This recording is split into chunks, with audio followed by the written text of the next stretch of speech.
Hello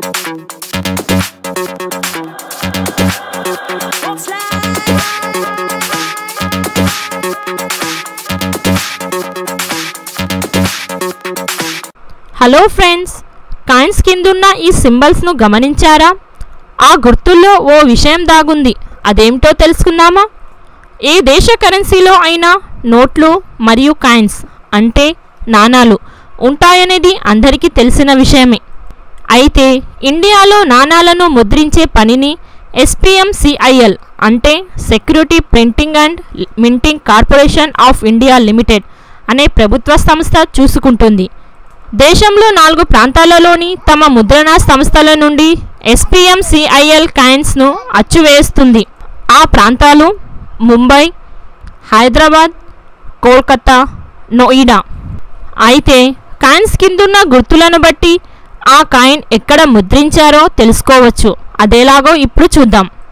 ముంబైలో ముద్రించిన coin ముద్రించబడిన సంవత్సరం కింద డైమండ్ గుర్తు ఉంటే సదరు నాణెం ముంబైలో అచ్చువేయబడ్డట్టు. 1829 నుండి ముంబైలో నాణాలు అచ్చువేయబడుతున్నాయి. హైదరాబాద్లో ముద్రించిన కాయిన్ ముద్రించబడిన సంవత్సరం కింద స్టార్ మార్క్ లేదా డైమండ్ ఆకారం మధ్యలో చుక్క గుర్తు ఉంటే సదరు నాణం హైదరాబాదులో అచ్చువేయబడ్డట్టు.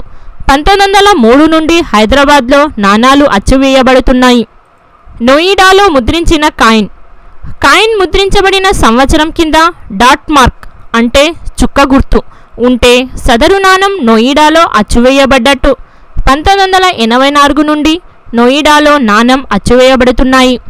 కోల్కతాలో ముద్రించిన కాయిన్ ముద్రించబడిన సంవత్సరం కింద ఎటువంటి గుర్తు లేకపోతే సదరు నాణం కోల్కతాలో అచ్చువేయబడ్డట్టు. 1757 సంవత్సరం నుండి కోల్కతాలో నాణాలు అచ్చువేయబడుతున్నాయి. మీకు ఈ వీడియో నచ్చినట్లయితే ప్లీజ్ లైక్ అండ్ షేర్ చేయండి. మీకు మరిన్ని అప్డేట్స్ కోసం మన ఛానల్కు సబ్స్క్రైబ్ చేయండి.